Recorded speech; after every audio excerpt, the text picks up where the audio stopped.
नमस्कार साथियों।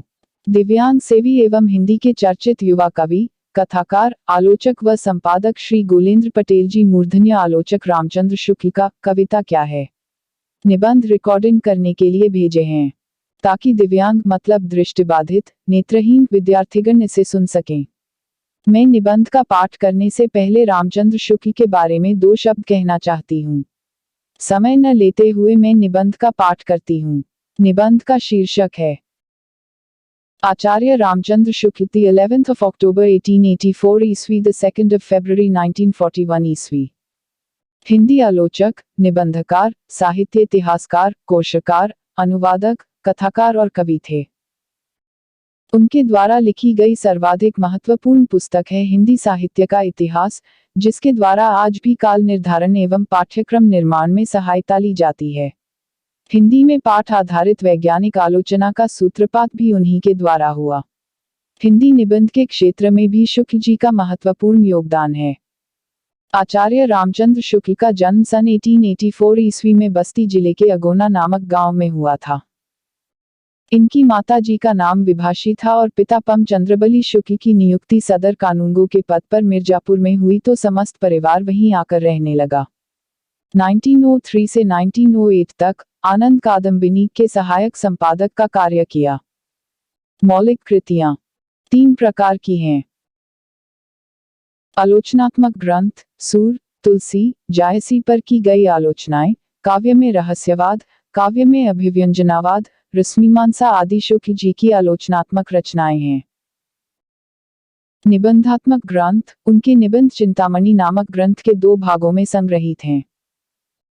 चिंतामणि के निबंधों के अतिरिक्त शुक्ल जी ने कुछ अन्य निबंध भी लिखे हैं, जिनमें मित्रता, अध्ययन आदि निबंध सामान्य विषयों पर लिखे गए निबंध हैं। मित्रता निबंध जीवनोपयोगी विषय पर लिखा गया उच्च कोटि का निबंध है, जिसमें शुक्ल जी की लेखन शैलीगत विशेषताएं झलकती हैं। क्रोध निबंध में उन्होंने सामाजिक जीवन में क्रोध का क्या महत्व है, क्रोधी की मानसिकता जैसे संबंधित पहलुओं का विश्लेषण किया है। ऐतिहासिक ग्रंथ, हिंदी साहित्य का इतिहास उनका अनूठा ऐतिहासिक ग्रंथ है।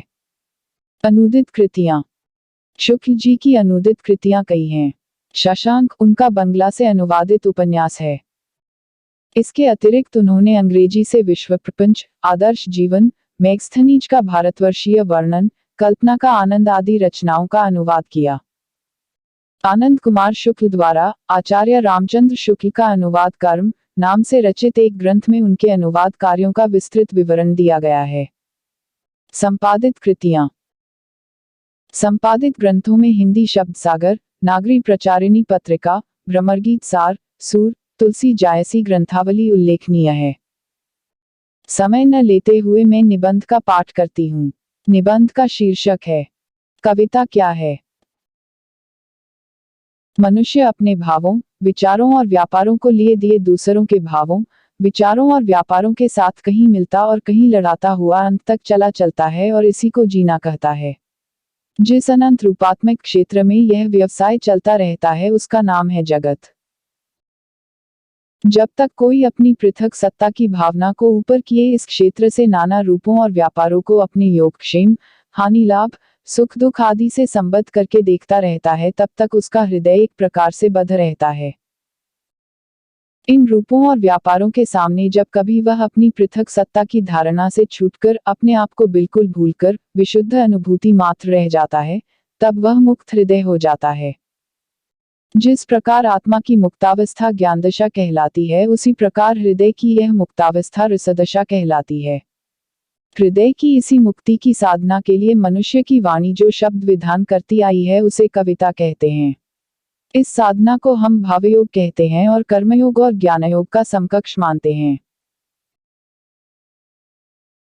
कविता ही मनुष्य के हृदय को स्वार्थ संबंधों के संकुचित मंडल से ऊपर उठाकर लोक सामान्य भाव भूमि पर ले जाती है, जहां जगत की नाना गतियों के मार्मिक स्वरूप का साक्षात्कार और शुद्ध अनुभूतियों का संचार होता है। इस भूमि पर पहुंचे हुए मनुष्य को कुछ काल के लिए अपना पता नहीं रहता। वह अपनी सत्ता को लोक सत्ता में लीन किए रहता है। उसकी अनुभूति सबकी अनुभूति होती है, या हो सकती है।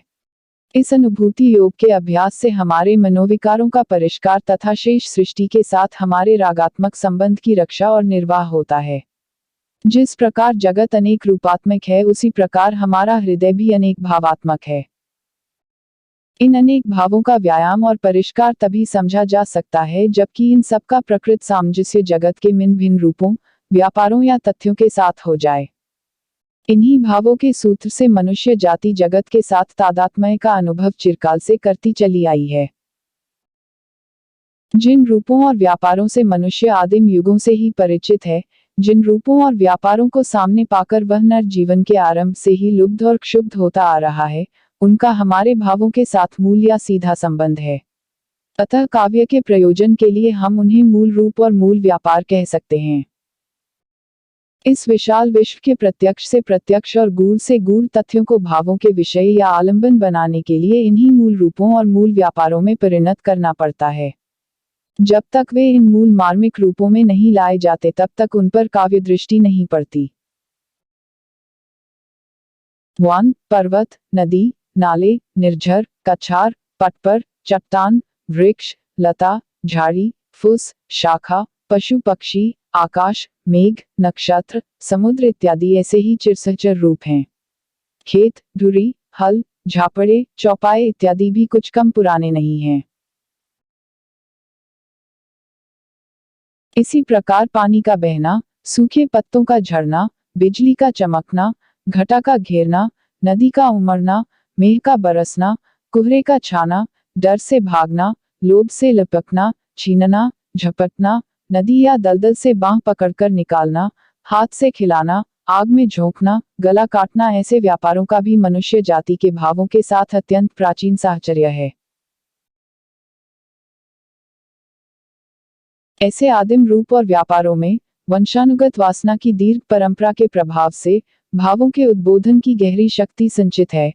अतः इनके द्वारा जैसा रस परिपाक संभव है वैसा कल, कारखाने, गोदाम, स्टेशन इंजन, हवाई जहाज ऐसी वस्तुओं तथा अनाथालय के लिए चेक काटना, सर्वस्व हरण के जाली दस्तावेज बनाना, मोटर की चरखी घुमाना या इंजन में कोयला झोंकना आदि व्यापारों द्वारा नहीं। सभ्यता के आवरण और कविता। सभ्यता की वृद्धि के साथ साथ ज्यों-ज्यों मनुष्य के व्यापार बहुरूपी और जटिल होते गए त्यों-त्यों उनके मूल रूप बहुत कुछ आच्छन्न होते गए। भावों के आदिम और सीधे लक्ष्यों के अतिरिक्त और लक्ष्यों की स्थापना होती गई। वासनाजन्य मूल व्यापारों के सिवा बुद्धि द्वारा निश्चित व्यापारों का विधान बढ़ता गया।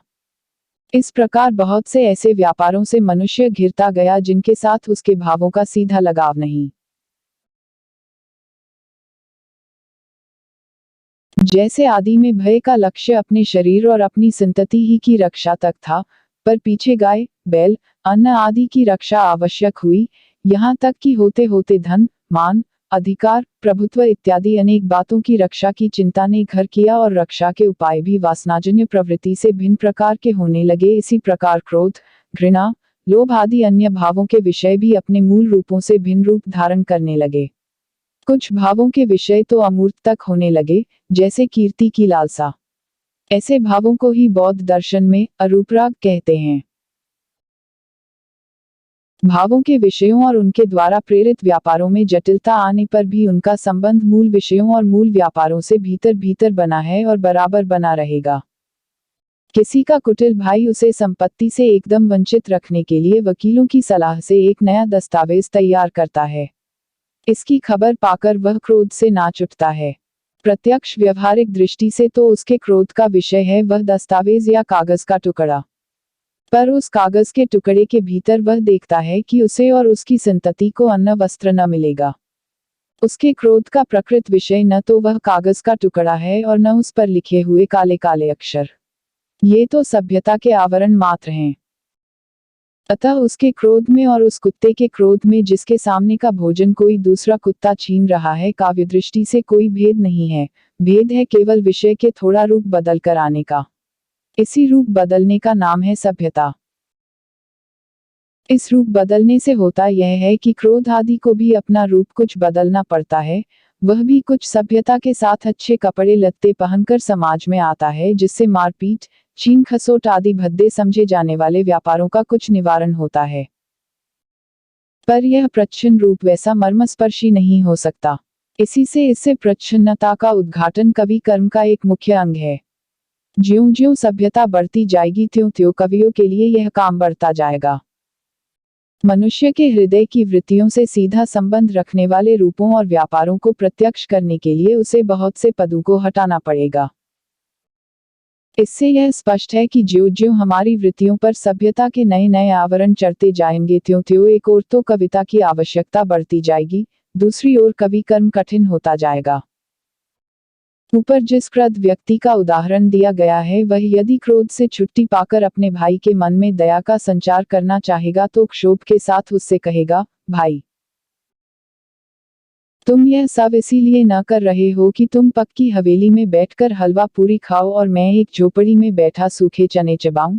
तुम्हारे लड़के दोपहर को भी दुशाले उड़कर निकले और मेरे बच्चे रात को भी ठंड से कांपते रहे। यह हुआ प्रकृत रूप का प्रत्यक्षीकरण। इसमें सभ्यता के बहुत से आवरणों को हटाकर वे मूल गोचर रूप सामने रखे गए हैं जिनसे हमारे भावों का सीधा लगाव है और जो इस कारण भावों को उत्तेजित करने में अधिक समर्थ हैं। कोई बात जब इस रूप में आएगी तभी उसे काव्य के उपयुक्त रूप प्राप्त होगा। तुमने हमें नुकसान पहुंचाने के लिए जाली दस्तावेज बनाया, इस वाक्य में रसात्मकता नहीं। इस बात को ध्यान में रखकर ध्वनिकार ने कहा है, नहीं कविरतिवृत्त मात्र निर्वाहनात्म पदलाभ। देश की वर्तमान दशा के वर्णन में यदि हम केवल इस प्रकार के वाक्य कहते जाएं कि हम मूर्ख, बलहीन और आलसी हो गए हैं, हमारा धन विदेश चला जाता है, रुपये का 1.5 पाव घी बिकता है, स्त्री शिक्षा का अभाव है, तो ये छंदोबद्ध होकर भी काव्य पद के अधिकारी न होंगे। सारांश यह है कि काव्य के लिए अनेक स्थलों पर हमें भावों के विषयों के मूल और आदिम रूपों तक जाना होगा जो मूर्त और गोचर होंगे। जब तक भावों से सीधा और पुराना लगाव रखने वाले मूर्त और गोचर रूप न मिलेंगे तब तक काव्य का वास्तविक ढांचा खड़ा न हो सकेगा। भावों के अमूर्त विषयों की तह में भी मूर्त और गोचर रूप छिपे मिलेंगे, जैसे यशोलिप्सा में कुछ दूर भीतर चलकर उस आनंद के उपभोग की प्रवृत्ति छिपी हुई पाई जाएगी जो अपनी तारीफ कान में पढ़ने से हुआ करता है। काव्य में अर्थग्रहण मात्र से काम नहीं चलता, बिंबग्रहण अपेक्षित होता है। यह बिंबग्रहण निर्दिष्ट, गोचर और मूर्त विषय का ही हो सकता है। रुपये का 1.5 पाव घी मिलता है, इस कथन से कल्पना में यदि कोई बिंब या मूर्ति उपस्थित होगी तो वह तराजू लिए हुए बनिए की होगी जिससे हमारे करुणा भाव का कोई लगाव न होगा। बहुत कम लोगों को घी खाने को मिलता है, अधिकतर लोग रूखी सूखी खाकर रहते हैं। इस तथ्य तक हम अर्थग्रहण परंपरा द्वारा इस चक्कर के साथ पहुंचते हैं। 1 रुपये का बहुत कम घी मिलता है, इससे रुपये वाले ही घी खा सकते हैं, पर रुपये वाले बहुत कम हैं, इससे अधिकांश जनता घी नहीं खा सकती, रूखी सूखी खाकर रहती है। कविता और सृष्टि प्रसार। हृदय पर नित्य प्रभाव रखवाले रूप और व्यापारों को भावना के सामने लाकर कविता बाह्य प्रकृति के साथ मनुष्य की अंतः प्रकृति का सामंजस्य घटित करती हुई उसकी भावात्मक सत्ता के प्रसार का प्रयास करती है।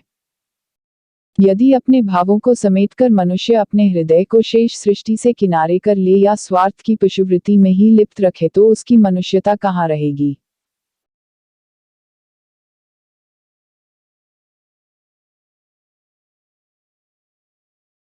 यदि वह लहलहाते हुए खेतों और जंगलों, हरी घास के बीच घूम घूम कर बहते हुए नालों, काली चट्टानों पर चांदी की तरह ढलते हुए झरनों, मंजरियों से लदी हुई अमराइयों और पटपर के बीच खड़ी झाड़ियों को देख क्षण भर लीन न हुआ, यदि कलरव करते हुए पक्षियों के आनंदोत्सव में उसने योग न दिया, यदि खिले हुए फूलों को देख वह न खिला, यदि सुंदर रूप सामने पाकर अपनी भीतरी कुरूपता का उसने विसर्जन न किया, यदि दीन दुखी का आर्तनाद सुन वह न पसीजा, यदि अनाथों और अबलाओं पर अत्याचार होते देख क्रोध से न तिल मिलाया, यदि किसी वेव और विनोदपूर्ण दृश्य या उक्ति पर न हंसा तो उसके जीवन में रह क्या गया। इस विश्वकाव्य की रसधारा में जो थोड़ी देर के लिए निमग्न न हुआ उसके जीवन को मरुस्थल की यात्री ही समझना चाहिए। काव्य दृष्टि कहीं तो 1 नरक क्षेत्र के भीतर रहती है, कहीं 2 मनुष्यतर बाह्य सृष्टि के और 3 कहीं समस्त चराचर के। 1 पहले नरक क्षेत्र को लेते हैं। संसार में अधिकतर कविता इसी क्षेत्र के भीतर हुई है। नरत्व की बाह्य प्रकृति और अंतः प्रकृति के नाना संबंधों और पारस्परिक विधानों का स्नलन या उद्भावना ही काव्यों में, मुक्तक हों या प्रबंध, अधिकतर पाई जाती है। प्राचीन महाकाव्यों और खंडकाव्यों के मार्ग में यद्यपि शेष दो क्षेत्र भी बीच बीच में पड़ जाते हैं, पर मुख्य यात्रा नरक क्षेत्र के भीतर ही होती है। वाल्मीकि रामायण में यद्यपि बीच बीच में ऐसे विशद वर्णन बहुत कुछ मिलते हैं जिनमें कवि की मुग्ध दृष्टि प्रधानतः मनुष्येतर बाह्य प्रकृति के रूप जाल में फंसी पाई जाती है, पर उसका प्रधान विषय लोकचरित्र ही है। और प्रबंध काव्यों के संबंध में भी यही बात कही जा सकती है। रहे मुक्तक या फुटकल पद्य, वे भी अधिकतर मनुष्य ही की भीतरी बाहरी वृत्तियों से संबंध रखते हैं। साहित्य शास्त्र की रस निरूपण पद्धति में आलंबनों के बीच बाह्य प्रकृति को स्थान ही नहीं मिला है, वह उद्दीपन मात्र मानी गई है। श्रृंगार के उद्दीपन रूप में जो प्राकृतिक दृश्य लाए जाते हैं, उनके प्रति रतिभाव नहीं होता, नायक या नायिका के प्रति होता है। वे दूसरे के प्रति उत्पन्न प्रीति को उद्दीप्त करने वाले होते हैं, स्वयं प्रीति के पात्र या आलंबन नहीं होते। संयोग में वे सुख बढ़ाते हैं और वियोग में काटने दौड़ते हैं। जिस भावोद्रेक और जिस ब्योरे के साथ नायक या नायिका के रूप का वर्णन किया जाता है, उस भावोद्रेक और उस ब्योरे के साथ उनकी नहीं, कहीं कहीं तो उनके नाम गिनाकर ही काम चला लिया जाता है। मनुष्यों के रूप, व्यापार या मनोवृत्तियों के सादृश्य, साधर्म्य की दृष्टि से जो प्राकृतिक वस्तु व्यापार आदि लाए जाते हैं, उनका स्थान भी गौण ही समझना चाहिए। वे नर संबंधी भावना को ही तीव्र करने के लिए रखे जाते हैं। 2. मनुष्येतर बाह्य प्रकृति का आलंबन के रूप में ग्रहण हमारे यहाँ संस्कृत के प्राचीन प्रबंध काव्यों के बीच बीच में ही पाया जाता है। वहाँ प्रकृति का ग्रहण आलंबन के रूप में हुआ है, इसका पता वर्णन की प्रणाली से लग जाता है। पहले कह आए हैं कि किसी वर्णन में आई हुई वस्तुओं का मन में ग्रहण दो प्रकार का हो सकता है, बिंब ग्रहण और अर्थ ग्रहण। किसी ने कहा, कमल। अब इस कमल पद का ग्रहण कोई इस प्रकार भी कर सकता है कि ललाए लिए हुए सफेद पंखड़ियों और झुके हुए नाल आदि के सहित एक फूल की मूर्ति मन में थोड़ी देर के लिए आ जाए या कुछ देर बनी रहे, और इस प्रकार भी कर सकता है कि कोई चित्र उपस्थित न हो, केवल पद का अर्थ मात्र समझकर काम चला लिया जाए। काव्य के दृश्य चित्रण में पहले प्रकार का संकेत ग्रहण अपेक्षित होता है और व्यवहार तथा शास्त्र चर्चा में दूसरे प्रकार का। बिंब ग्रहण वही होता है जहां कवि अपने सूक्ष्म निरीक्षण द्वारा वस्तुओं के अंग प्रत्यंग, वर्ण, आकृति तथा उनके आसपास की परिस्थिति का परस्पर संश्लिष्ट विवरण देता है। बिना अनुराग के ऐसे सूक्ष्म ब्योरों पर न दृष्टि जा ही सकती है, न रम ही सकती है। अतः जहां ऐसा पूर्ण और संश्लिष्ट चित्रण मिले, वहां समझना चाहिए कि कवि ने बाह्य प्रकृति को आलंबन के रूप में ग्रहण किया है। उदाहरण के लिए वाल्मीकि का यह हेमंत वर्णन लीजिए। अविश्याय निपातेन किंचित प्रक्लिन्नाशाद्वला वनाना शोभते भूमिर्निविष्ट तरुणात्पा स्पृशंस्तु विपुलम शीतमुद्गम द्विर्दः सुखम अत्यन्तत्रिपितो वान्यः प्रतिसहर्ते करम अविश्याय तमोनधा निहार्तं सावृतः प्रसुप्ता इव लक्ष्यन्ते विपुष्पावनराजयः वाष्पसंचनस्लिला ऋत्विज्ञेयसारसः हिमार्द्रवालुकैस्थिरः सरितो भान्ति साम्प्रतम् जरा जर्जरितः पद्मैः शीर्णकेसरकर्णिकैः नालशेषैर्हिमध्वस्तैर्न भान्ति कमलाक्राः। वन की भूमि, जिसकी हरी हरी घास ओस गिरने से कुछ कुछ गीली हो गई है, तरुण धूप के पड़ने से कैसी शोभा दे रही है। अत्यंत प्यासा जंगली हाथी बहुत शीतल जल के स्पर्श से अपनी सूनर सिकोड़ लेता है। बिना फूल के वन समूह कोहरे के अंधकार में सोए से जान पड़ते हैं। नदियां, जिनका जल कोहरे से ढका हुआ है और जिनमें सारस पक्षियों का पता केवल उनके शब्द से लगता है, हिम से आर्द्र बालू के तटों से ही पहचानी जाती हैं। कमल, जिनके पत्ते जीर्ण होकर झड़ गए हैं, जिनकी केसर कर्णिकाएं टूट फूट कर छितरा गई हैं, पाले से ध्वस्त होकर नाल मात्र खड़े हैं। मनुष्येतर बाह्य प्रकृति का इसी रूप में ग्रहण कुमार संभव के आरंभ तथा रघुवंश के बीच बीच में मिलता है। नाटक यद्यपि मनुष्य ही की भीतर बाहरी वृत्तियों के प्रदर्शन के लिए लिखे जाते हैं और भवभूति अपने मार्मिक और तीव्र अंतर्वृत्ति विधान के लिए ही प्रसिद्ध हैं, पर उनके उत्तर रामचरित में कहीं कहीं बाह्य प्रकृति के बहुत ही सांग और संश्लिष्ट खंड चित्र पाए जाते हैं। पर मनुष्येतर बाह्य प्रकृति की जो प्रधानता मेघदूत में मिली है, वह संस्कृत के और किसी काव्य में नहीं। पूर्व मेघ तो यहाँ से वहां तक प्रकृति की ही एक मनोहर झांकी या भारत भूमि के स्वरूप का ही मधुर ध्यान है। जो इस स्वरूप के ध्यान में अपने को भूलकर कभी कभी मग्न हुआ करता है, वह घूम घूम कर वक्तृता दे या न दे, चंदा इकट्ठा करे या न करे, देशवासियों की आमदनी का औसत निकाले या न निकाले, सच्चा देशप्रेमी है। मेघदूत न कल्पना की क्रीड़ा है, न कला की विचित्रता। वह है प्राचीन भारत के सबसे भावुक हृदय की अपनी प्यारी भूमि की रूप माधुरी पर सीधी सादी प्रेम दृष्टि। अनंत रूपों में प्रकृति हमारे सामने आती है, कहीं मधुर सुसज्जित या सुंदर रूपों में, कहीं रूखे बेडौल या कर्कश रूप में, कहीं भव्य विशाल या विचित्र रूप में, कहीं उग्र कराल या भयंकर रूप में। सच्चे कवि का हृदय उसके इन सब रूपों में लीन होता है, क्योंकि उसके अनुराग का कारण अपना खास सुख भोग नहीं, बल्कि चिर साहचर्य द्वारा प्रतिष्ठित वासना है, जो केवल प्रफुल्ल प्रसून प्रसाद के सौरभ संचार, मकरंद लोलुप, मधुप गुंजार, कोकिल कुंजित निकुंज और शीतल सुखस्पर्श समीर इत्यादि की ही चर्चा किया करते हैं, वे विषयी या भोगलिप्सु है। इसी प्रकार जो केवल मुक्ताभास हिमबिंदु मंडित मरकताब शाद्वल जाल, अत्यंत विशाल गिरिशिखर से गिरते हुए जलप्रपात के गंभीर गिरित से उठी हुई सीकर निहारिका के बीच विविधवर्ण स्फुरन की विशालता, भव्यता और विचित्रता में ही अपने हृदय के लिए कुछ पाते हैं, वे तमाशबीन हैं, सच्चे भावुक या सहृदय नहीं। प्रकृति के साधारण असाधारण सब प्रकार के रूप में रमाने वाले वर्णन हमें वाल्मीकि, कालिदास, भवभूति आदि संस्कृत के प्राचीन कवियों में मिलते हैं। पिछले खेवे के कवियों ने मुक्तक रचना में तो अधिकतर प्राकृतिक वस्तुओं का अलग अलग उल्लेख मात्र उद्दीपन की दृष्टि से किया है। प्रबंध रचना में जो थोड़ा बहुत संश्लिष्ट चित्रण किया है, वह प्रकृति की विशेष रूप विभूति को लेकर ही।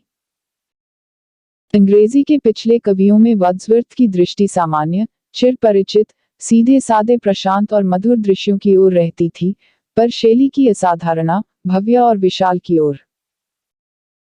साहचर्य संभूत रस के प्रभाव से सामान्य सीधे सादे चिरपरिचित दृश्यों में कितने माधुर्य की अनुभूति होती है।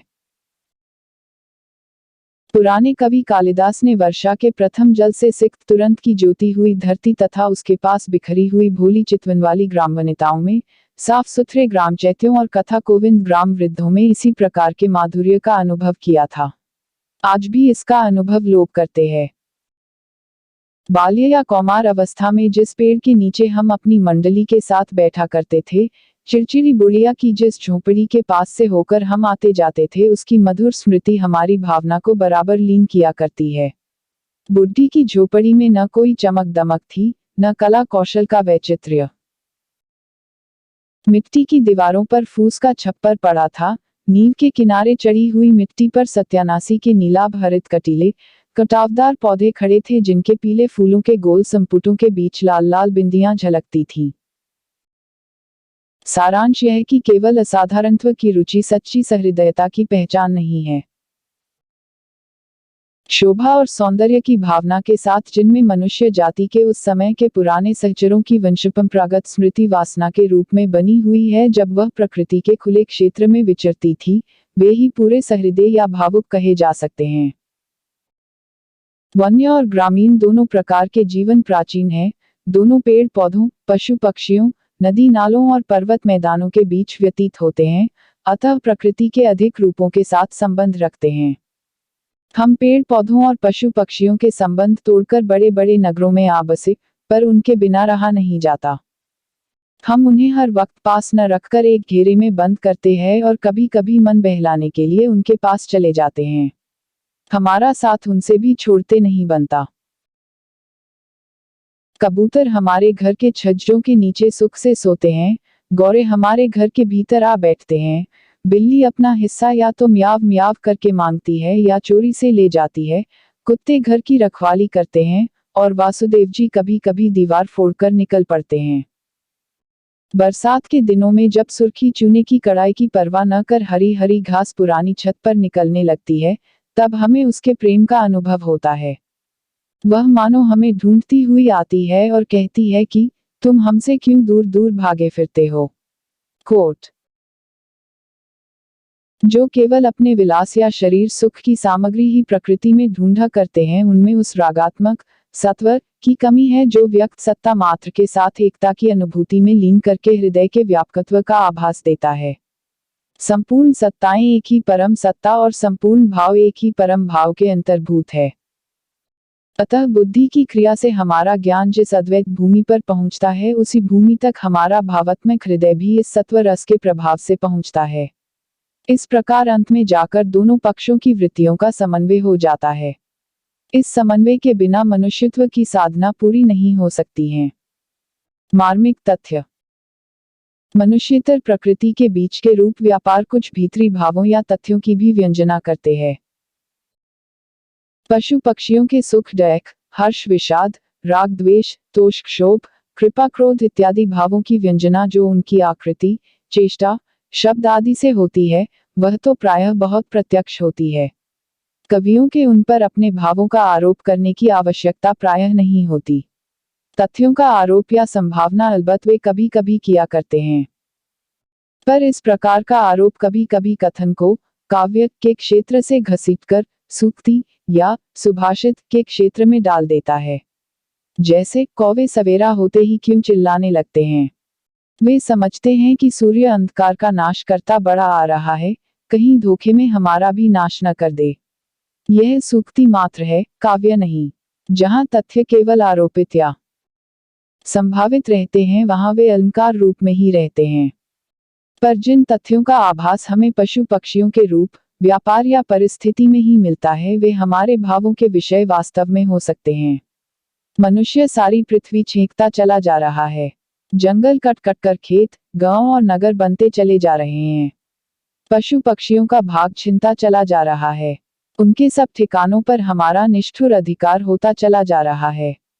वे कहाँ जाएं? कुछ तो हमारी गुलामी करते हैं, कुछ हमारी बस्ती के भीतर या आसपास रहते हैं और छीन झपट कर अपना हक ले जाते हैं। हम उनके साथ बराबर ऐसा ही व्यवहार करते हैं मानो उन्हें जीने का कोई अधिकार ही नहीं है। इन तथ्यों का सच्चा आभास हमें उनकी परिस्थिति से मिलता है। अतः उनमें से किसी की चेष्टा विशेष में इन तथ्यों की मार्मिक व्यंजना की प्रतीति काव्यानुभूति के अंतर्गत होगी। यदि कोई बंदर हमारे सामने से कोई खाने पीने की चीज उठा ले जाए और किसी पेड़ के ऊपर बैठा बैठा हमें घुड़की दे, तो काव्य दृष्टि से हमें ऐसा मालूम हो सकता है कि देते हैं घुड़की यह अर्थोस भरी हरी, जीने का हमारा अधिकार क्या न गया रह। पर प्रतिषेध के प्रसार बीच तेरे नर क्रीड़ा में जीवन उपाय है हमारा यह। दानी जो हमारे रहे वे भी दास तेरे हुए, उनकी उदारता भी सकता नहीं तू सह। फूली फली उनकी उंग उपकार की तू छेकता है जाता हम जाया कहाँ, तू ही कह। कोट। पेड़ पौधे लता गुल्म आदि भी इसी प्रकार कुछ भावों या तथ्यों की व्यंजना करते हैं जो कभी कभी कुछ गूढ़ होती है। सामान्य दृष्टि भी वर्षा की झड़ी के पीछे उनके हर्ष और उल्लास को, ग्रीष्म के प्रचंड आतप में उनकी शिथिलता और मलानता को, शिशिर के कठोर शासन में उनकी दीनता को, मधुकाल में उनके रसोन्माद, उमंग और ह्रास को, प्रबल बात के झकोरों में उनकी विकलता को, प्रकाश के प्रति उनकी ललक को देख सकती है। इसी प्रकार भावुकों के समक्ष वे अपनी रूप चेष्टा आदि द्वारा कुछ मार्मिक तथ्यों की भी व्यंजना करते हैं। हमारे यहाँ के पुराने अंत्योक्तिकारों ने कहीं कहीं इस व्यंजना की ओर ध्यान दिया है। कहीं कहीं का मतलब यह है कि बहुत जगह उन्होंने अपनी भावना का आरोप किया है, उनकी रूपचेष्टा या परिस्थिति से तथ्य चयन नहीं, पर उनकी विशेष विशेष परिस्थितियों की ओर भावुकता से ध्यान देने पर बहुत से मार्मिक तथ्य सामने आते हैं। कोसों तक फैले कड़ी धूप में तपते मैदान के बीच एक अकेला वट वृक्ष दूर तक छाया फैलाए खड़ा है। हवा के झोंकों से उसकी टहनियां और पत्ते हिल हिलकर मानो बुला रहे हैं। हम धूप से व्याकुल होकर उसकी ओर बढ़ते हैं। देखते हैं उसकी जड़ के पास एक गाय बैठी आंख मूंदे जुगाली कर रही है। हम लोग भी उसी के पास आराम से जा बैठते हैं। इतने में एक कुत्ता जीभ बाहर निकाले हाँफता हुआ उस छाया के नीचे आता है और हम में से कोई उठकर उसे छड़ी लेकर भगाने लगता है। इस परिस्थिति को देख हम में से कोई भावुक पुरुष उस पेड़ को इस प्रकार संबोधन करे तो कर सकता है, काया की न छाया यह केवल तुम्हारी द्रुम, अंतस के मर्म का प्रकाश यह छाया है, भरी है इसी में वह स्वर्ग स्वप्न धारा अभी जिसमें न पूरा पूरा नर बह पाया है। शातिसार शीतल प्रसार यह छाया धन्य, प्रीति सा पसारे इसे कैसी हरि काया है। हे नर, तू प्यारा इस तरु का स्वरूप देख, देख फिर घोर रूप तूने जो कमाया है। ऊपर नरक क्षेत्र और मनुष्येतर सजीव सृष्टि के क्षेत्र का उल्लेख हुआ है। काव्य दृष्टि कभी तो इन पर अलग अलग रहती है और कभी समष्टि रूप में समस्त जीवन क्षेत्र पर। कहने की आवश्यकता नहीं कि विच्छिन्न दृष्टि की अपेक्षा समष्टि दृष्टि में अधिक व्यापकता और गंभीरता रहती है।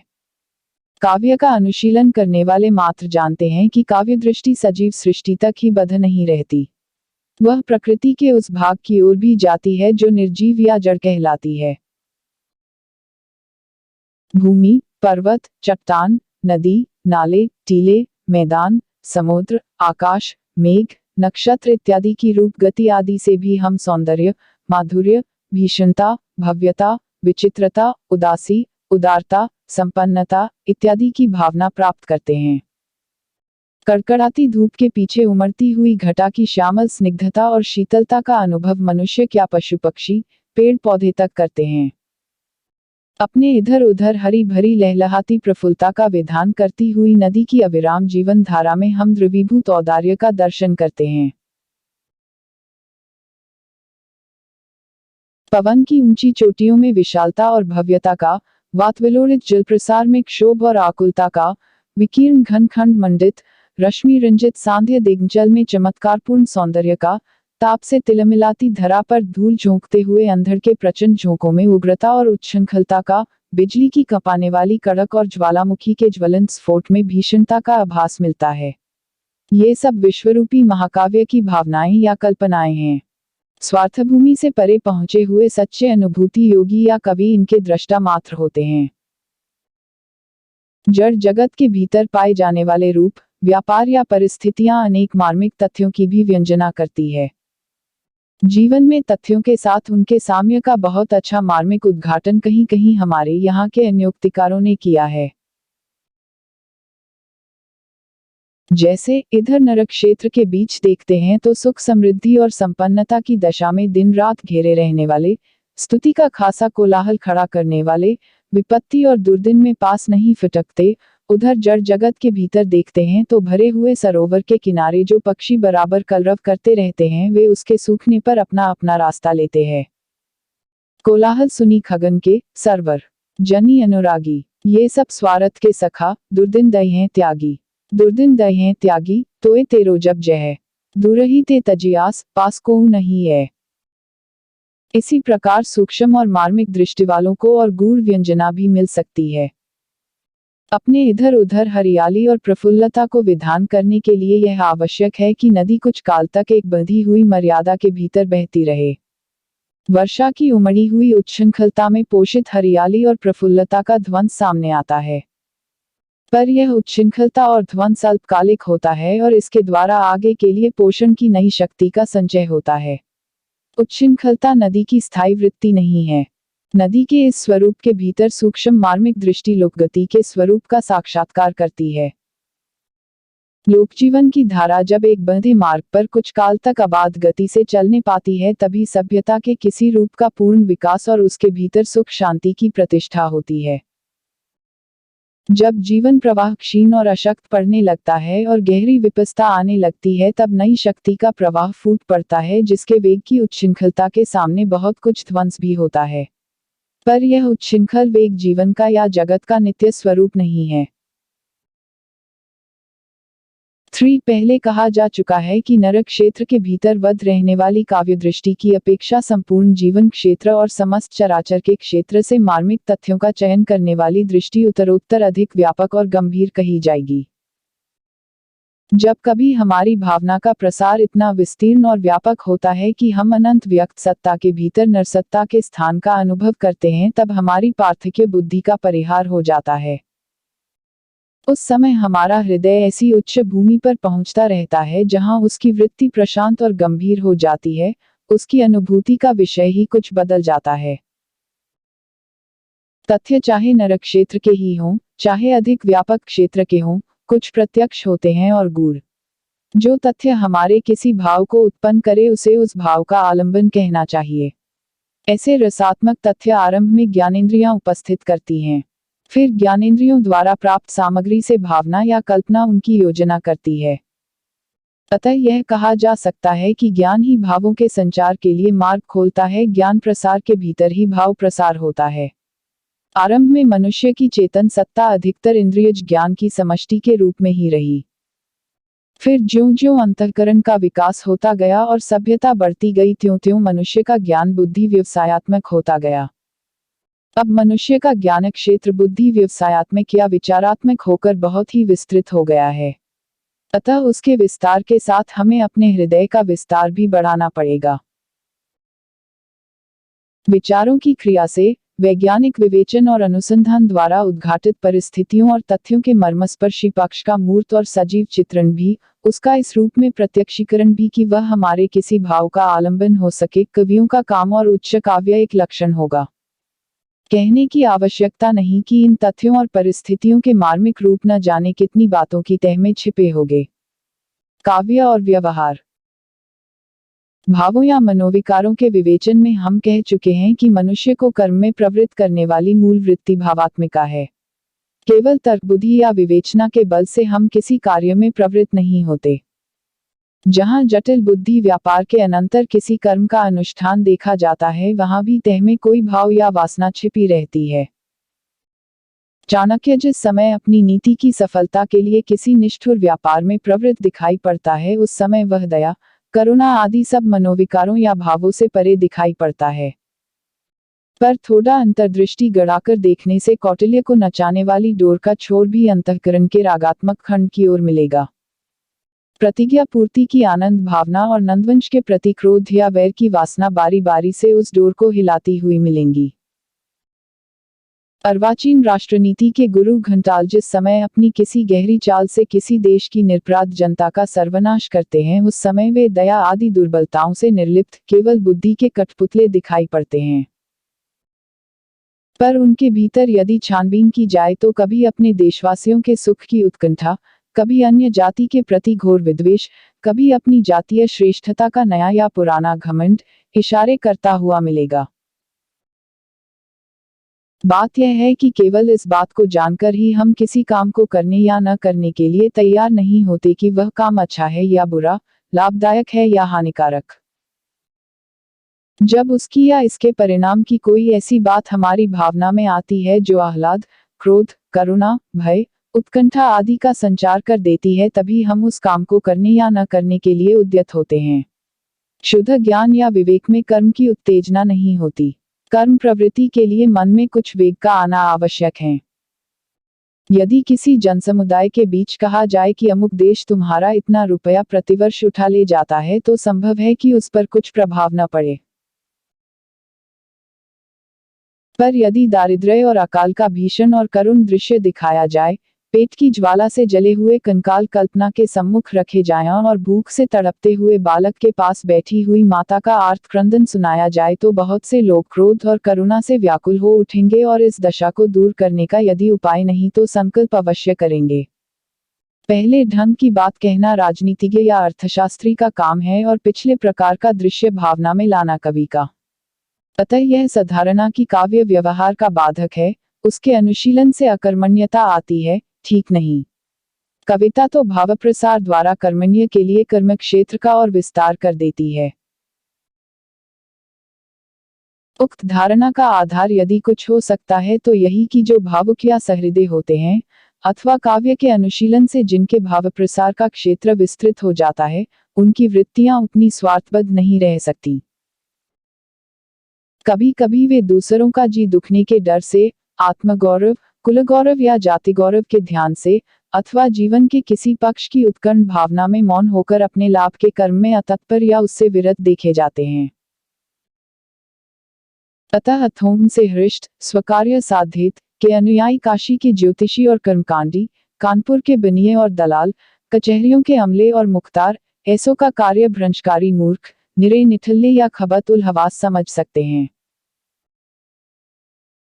जिनकी भावना किसी बात के मार्मिक पक्ष का चित्रानुभव करने में तत्पर रहती है, जिनके भाव चराचर के बीच किसी के भी आलंबनोपयुक्त रूप या दशा में पाते ही उसकी ओर दौड़ पड़ते हैं, वे सदा अपने लाभ के ध्यान से या स्वार्थ बुद्धि द्वारा ही परिचालित नहीं होते। उनकी यही विशेषता अर्थपरायणों को, अपने काम से काम रखने वालों को एक त्रुटि सी जान पड़ती है। कवि और भावुक हाथ पैर न हिलाते हों, यह बात नहीं है, पर अथियों के निकट उनकी बहुत सी क्रियाओं का कोई अर्थ नहीं होता। मनुष्यता की उच्च भूमि। मनुष्य की चेष्टाओं और कर्मकलाप से भावों का मूल संबंध निरूपित हो चुका है और यह भी दिखाया जा चुका है कि कविता इन भावों या मनय विकारों के क्षेत्र को विस्तृत करती हुई उनका प्रसार करती है। पशुत्व से मनुष्यत्व में जिस प्रकार अधिक ज्ञान प्रसार की विशेषता है, उसी प्रकार अधिक भाव प्रसार की भी। पशुओं के प्रेम की पहुंच प्रायः अपने जोड़े, बच्चों या खिलाने पिलाने वालों तक ही होती है। इसी प्रकार उनका क्रोध भी अपने सताने वालों तक ही जाता है, स्ववर्ग या पशुमात्र को सताने वालों तक नहीं पहुंचता। पर मनुष्य में ज्ञान प्रसार के साथ साथ भाव प्रसार भी क्रमशः बढ़ता गया है। अपने परिजनों, अपने संबंधियों, अपने पड़ोसियों, अपने देशवासियों, क्या मनुष्य मात्र और प्राणी मात्र तक से प्रेम करने भर को जगह उसके हृदय में बन गई है। मनुष्य की थ्योरी मनुष्य को ही सताने वाले पर नहीं चढ़ती, गाय, बैल और कुत्ते बिल्ली को सताने वाले पर भी चढ़ती है। पशु की वेदना देखकर भी उसके नेत्र सजल होते हैं। बंदर को शायद बंदरिया के मुंह में ही सौंदर्य दिखाई पड़ता होगा, पर मनुष्य पशु पक्षी, फूल पत्ते और रेत पत्थर में भी सौंदर्य पाकर मुग्ध होता है। इस हृदय प्रसार का स्मारक स्तंभ काव्य है, जिसकी उत्तेजना से हमारे जीवन में एक नया जीवन आ जाता है। हम सृष्टि के सौंदर्य को देखकर रसमग्न होने लगते हैं। कोई निष्ठुर कार्य हमें असह्य होने लगता है। हमें जान पड़ता है कि हमारा जीवन कई गुना बढ़कर सारे संसार में व्याप्त हो गया है। कवि वाणी के प्रसाद से हम संसार के सुख दुख, आनंद क्लेश आदि का शुद्ध स्वार्थ मुक्त रूप में अनुभव करते हैं। इस प्रकार के अनुभव के अभ्यास से हृदय का बंधन खुलता है और मनुष्यता की उच्च भूमि की प्राप्ति होती है। किसी अर्थ पिशाच कृपण को देखिए, जिसने केवल अर्थलोभ के वशीभूत होकर क्रोध, दया, श्रद्धा, भक्ति, आत्माभिमान आदि भावों को एकदम दबा दिया है और संसार के मार्मिक पक्ष से मुंह मोड़ लिया है। न सृष्टि के किसी रूप माधुर्य को देख वह पैसों का हिसाब किताब भूल कभी मुग्ध होता है, न किसी दीन दुखिया को देख कभी करुणा से द्रवीभूत होता है, न कोई अपमानसूचक बात सुनकर क्रुद्ध या क्षुब्ध होता है। यदि उससे किसी लोमहर्षण अत्याचार की बात कही जाए तो वह मनुष्य धर्मानुसार क्रोध या घृणा प्रकट करने के स्थान पर रुखाई के साथ कहेगा कि जाने दो, हमसे क्या मतलब, चलो अपना काम देखें। यह महाभयानक मानसिक रोग है। इससे मनुष्य आधा मर जाता है। इसी प्रकार किसी महाक्रूर पुलिस कर्मचारी को जाकर देखिए, जिसका हृदय पत्थर के समान जड़ और कठोर हो गया है, जिसे दूसरे के डैक और क्लेश की भावना स्वप्न में भी नहीं होती। ऐसों को सामने पाकर स्वभावतः यह मन में आता है कि क्या इनकी भी कोई दवा है। इनकी दवा कविता है। कविता ही हृदय को प्रकृति दशा में लाती है और जगत के बीच क्रमशः उसका अधिकाधिक प्रसार करती हुई उसे मनुष्यत्व की उच्च भूमि पर ले जाती है। भावयोग की सबसे उच्च कक्षा पर पहुंचे हुए मनुष्य का जगत के साथ पूर्ण तादात्म्य हो जाता है। उसकी अलग भावसत्ता नहीं रह जाती, उसका हृदय विश्व हृदय हो जाता है। उसकी अश्रु धारा में जगत की अश्रु धारा का, उसके हास विलास में जगत के आनंद नृत्य का, उसके गर्जन तर्जन में जगत के गर्जन तर्जन का आभास मिलता है। भावना या कल्पना। इस निबंध के आरंभ में ही हम काव्यानुशीलन को भावयोग कह आए हैं और उसे कर्मयोग और ज्ञानयोग के समकक्ष बता आए हैं। यहाँ पर अब यह कहने की आवश्यकता प्रतीत होती है कि उपासना भावयोग का ही एक अंग है। पुराने धार्मिक लोग उपासना का अर्थ ध्यान ही लिया करते हैं। जो वस्तु हमसे अलग है, हमसे दूर प्रतीत होती है, उसकी मूर्ति मन में लाकर उसके सामीप्य का अनुभव करना ही उपासना है। साहित्य वाले इसी को भावना कहते हैं और आजकल के लोग कल्पना। जिस प्रकार भक्ति के लिए उपासना या ध्यान की आवश्यकता होती है, उसी प्रकार और भावों के प्रवर्तन के लिए भी भावना या कल्पना अपेक्षित होती है। जिनकी भावना या कल्पना शिथिल या अशक्त होती है, किसी कविता या सरस उक्ति को पढ़ सुनकर उनके हृदय में मार्मिकता होते हुए भी वैसी अनुभूति नहीं होती। बात यह है कि उनके अंतःकरण में चटपट वह सजीव और स्पष्ट मूर्ति विधान नहीं होता जो भावों को परिचालित कर देता है। कुछ कवि किसी बात के सारे मार्मिक अंगों का पूरे ब्यौरे के साथ चित्रण कर देते हैं, पाठक या श्रोता की कल्पना के लिए बहुत कम काम छोड़ते हैं, और कुछ कवि कुछ मार्मिक खंड रखते हैं जिन्हें पाठक की तत्पर कल्पना आपसे आप पूर्ण करती है। कल्पना दो प्रकार की होती है, विधायक और ग्राहक। कवि में विधायक कल्पना अपेक्षित होती है और श्रोता या पाठक में अधिकतर ग्राहक। अधिकतर कहने का अभिप्राय यह है कि जहां कवि पूरा चित्रण नहीं करता वहां पाठक या श्रोता को भी अपनी ओर से कुछ मूर्ति विधान करना पड़ता है। यूरोपीय साहित्य मीमांसा में कल्पना को बहुत प्रधानता दी गई है भी यह काव्य का अनिवार्य साधन, पर है साधन ही, साध्य नहीं, जैसा कि उपयुक्त विवेचन से स्पष्ट है। किसी प्रसंग के अंतर्गत कैसा ही विचित्र मूर्ति विधान हो, पर यदि उसमें उपयुक्त भावसंचार की क्षमता नहीं है तो वह काव्य के अंत न होगा। मनोरंजन। प्रायः सुनने में आता है कि कविता का उद्देश्य मनोरंजन है, पर जैसा कि हम पहले कह आए हैं, कविता का अंतिम लक्ष्य जगत के मार्मिक पक्षों का प्रत्यक्षीकरण करके उनके साथ मनुष्य हृदय का सामंजस्य स्थापन है। इतने गंभीर उद्देश्य के स्थान पर केवल मनोरंजन का हल्का उद्देश्य सामने रखकर जो कविता का पठन पाठन या विचार करते हैं वे रास्ते ही में रह जाने वाले पथिक के समान हैं। कविता पढ़ते समय मनोरंजन अवश्य होता है, पर उसके उपरांत कुछ और भी होता है, और वही और सब कुछ है। मनोरंजन वह शक्ति है जिससे कविता अपना प्रभाव जमाने के लिए मनुष्य की चित्रवृत्ति को स्थित किए रहती है, उसे इधर उधर जाने नहीं देती। अच्छी से अच्छी बात को भी कभी कभी लोग केवल कान से सुन भर लेते हैं, उनकी ओर उनका मनोयोग नहीं होता। केवल यही कहकर कि परोपकार करो, दूसरों पर दया करो, चोरी करना महापाप है, हमें यह आशा कदापि न करनी चाहिए कि कोई उपकारी, कोई क्रूर दयावान या कोई चोर साधु हो जाएगा, क्योंकि ऐसे वाक्यों के अर्थ की पहुंच हृदय तक होती ही नहीं, वह ऊपर ही ऊपर रह जाता है। ऐसे वाक्यों द्वारा सूचित व्यापारों का मानव जीवन के बीच कोई मार्मिक चित्र सामने न पाकर हृदय उनकी अनुभूति की ओर प्रवृत्त ही नहीं होता। पर कविता अपनी मनोरंजन शक्ति द्वारा पढ़ने या सुनने वाले का चित्र माय रहती है, जीवन पट पर उक्त कर्मों की सुंदरता या विरूपता अंकित करके हृदय के मर्मस्थलों का स्पर्श करती है। मनुष्य के कुछ कर्मों में जिस प्रकार दिव्य सौंदर्य और माधुर्य होता है, उसी प्रकार कुछ कर्मों में भीषण कुरूपता और भद्दापन होता है। इसी सौंदर्य या कुरूपता का प्रभाव मनुष्य के हृदय पर पड़ता है, और इस सौंदर्य या कुरूपता का सम्यक प्रत्यक्षीकरण कविता ही कर सकती है। कविता की इसी रमाने वाली शक्ति को देखकर जगन्नाथ पंडितराज ने रमणीयता का पल्ला पकड़ा और उसे काव्य का साध्य स्थिर किया, तथा यूरोपीय समीक्षकों ने आनंद को काव्य का चरम लक्ष्य ठहराया। इस प्रकार मार्ग को ही अंतिम गंतव्य स्थल मान लेने के कारण बड़ा गड़बड़ झाला हुआ।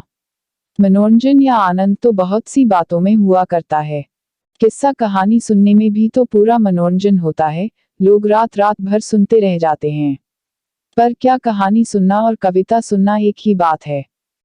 हम रसात्मक कथाओं या आख्यानों की बात नहीं कहते हैं, केवल घटना वैचित्र्यपूर्ण कहानियों की बात कहते हैं। कविता और कहानी का अंतर स्पष्ट है। कविता सुनने वाला किसी भाव में मग्न रहता है और कभी कभी बार बार एक ही पद्य सुनना चाहता है, पर कहानी सुनने वाला आगे की घटना के लिए आकुल रहता है। कविता सुनने वाला कहता है, जरा फिर तो कहिए। कहानी सुनने वाला कहता है, हाँ, तब क्या हुआ? कोट। मन को अनुरंजित करना, उसे सुख या आनंद पहुंचाना ही यदि कविता का अंतिम लक्ष्य माना जाए तो कविता भी केवल विलास की एक सामग्री हुई। परंतु क्या कोई कह सकता है कि वाल्मीकि ऐसे मुनि और तुलसीदास ऐसे भक्त ने केवल इतना ही समझकर श्रम किया कि लोगों को समय काटने का एक अच्छा सहारा मिल जाएगा? क्या इससे गंभीर कोई उद्देश्य उनका न था? खेद के साथ कहना पड़ता है कि बहुत दिनों से बहुत से लोग कविता को विलास की सामग्री समझते आ रहे हैं। हिंदी के रीति काल के कवि तो मानो राजाओं महाराजाओं की काम वासना उत्तेजित करने के लिए ही रखे जाते थे। एक प्रकार के कविराज तो रईसों के मुंह में मकरध्वज रस झोंकते थे, दूसरे प्रकार के कविराज कान में मकरध्वज रस की पिचकारी देते थे। पीछे से तो ग्रीष्मोपचार आदि के नुस्खे भी कवि लोग तैयार करने लगे। गर्मी के मौसम के लिए एक कविजी व्यवस्था करते हैं। शीतल गुलाब जल भरी चह बच्चन में, डारी कै कमलदल नहायवे को धंसिए। कालिदास अंगंग अगर अतर संग, केसर उसीर नीर धंस घसिए। जेठ में गोविंद लाल चंदन के चहलन, भरी भरी गोकुल के महलन बसिए। इसी प्रकार शिशिर के मसाले सुनिए। गुलगुली गिल में, गलीचा है, गुनीजन है, चिक हैं, चिराके हैं, चिरागन की माला हैं। कहे पद्माकर है गजक गजाहू सजी, सज्जा है, सुरा है, सुराही हैं, सुप्याला हैं। शिशिर के पाला को न व्याप्त कसाला तिन्हें जिनके अधीन अते उदित मसाला हैं। सौंदर्य। सौंदर्य बाहर की कोई वस्तु नहीं है, मन के भीतर की वस्तु है। यूरोपीय कला समीक्षा की यह एक बड़ी ऊंची उड़ान या बड़ी दूर की कौड़ी समझी गई है, पर वास्तव में यह भाषा के गड़बड़झाले के सिवा और कुछ नहीं है। जैसे वीरकर्म से पृथक वीरत्व कोई पदार्थ नहीं, वैसे ही सुंदर वस्तु से पृथक सौंदर्य कोई पदार्थ नहीं।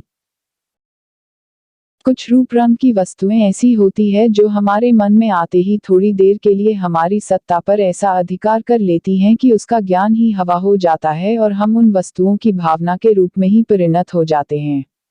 हमारी अंतःसत्ता की यही तदाकार परिणति सौंदर्य की अनुभूति है।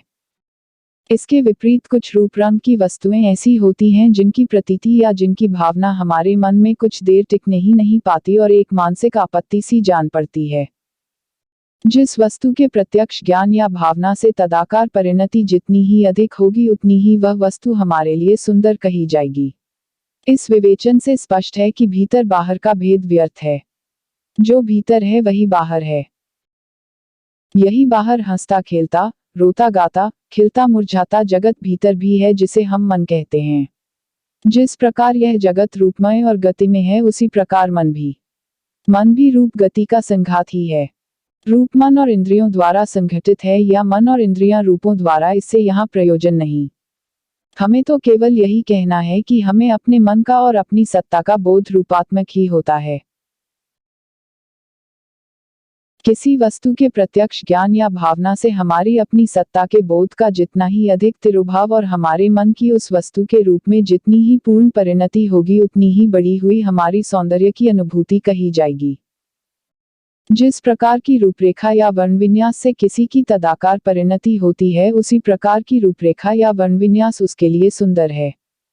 मनुष्यता की सामान्य भूमि पर पहुंची हुई संसार की सब सभ्य जातियों में सौंदर्य के सामान्य आदर्श प्रतिष्ठित हैं।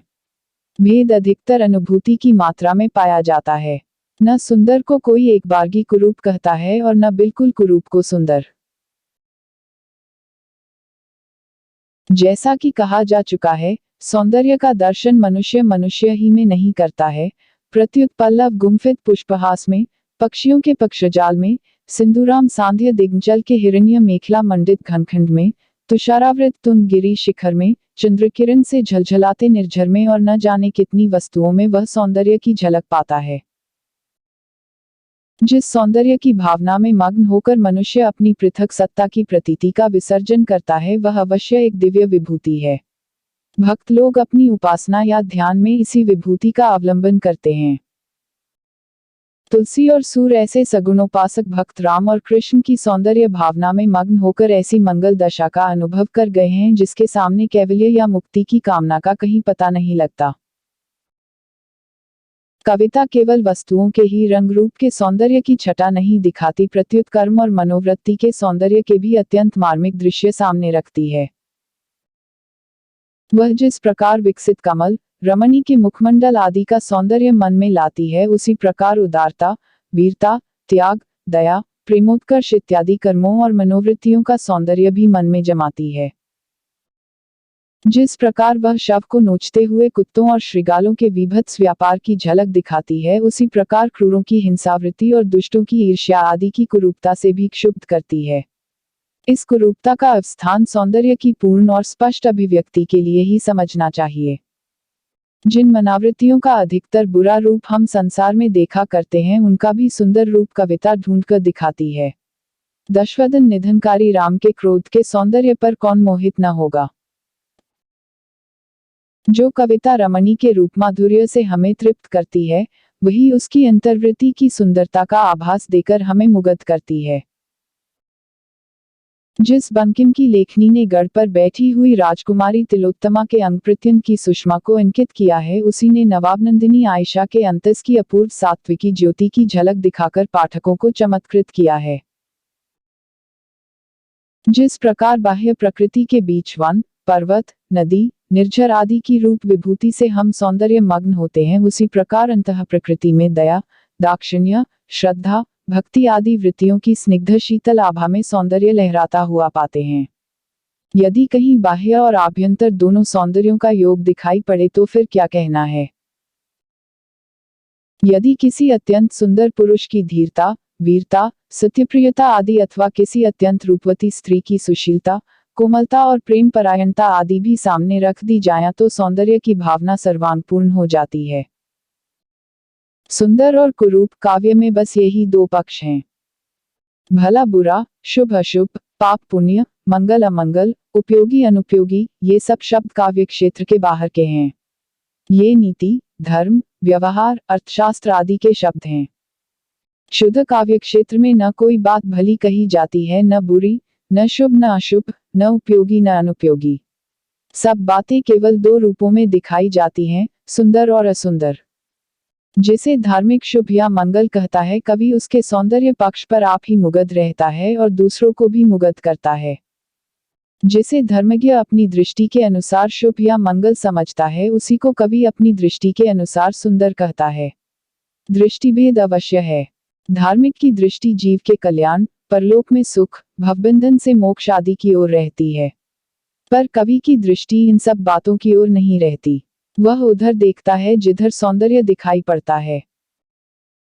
इतनी सी बात ध्यान में रखने से ऐसे ऐसे झमेलों में पड़ने की आवश्यकता बहुत कुछ दूर हो जाती है कि कला में सत असत, धर्माधर्म का विचार होना चाहिए या नहीं, कवि को उपदेशक बनना चाहिए या नहीं। कवि की दृष्टि तो सौंदर्य की ओर जाती है, चाहे वह जहां हो, वस्तुओं के रूप में अथवा मनुष्यों के मन, वचन और कर्म में। उत्कर्ष साधन के लिए, प्रभाव की वृद्धि के लिए कवि लोग कई प्रकार के सौंदर्यों का मेल भी किया करते हैं। राम की रूपमाधुरी और रावण की विकरालता भीतर का प्रतिबिंब सी जान पड़ती है।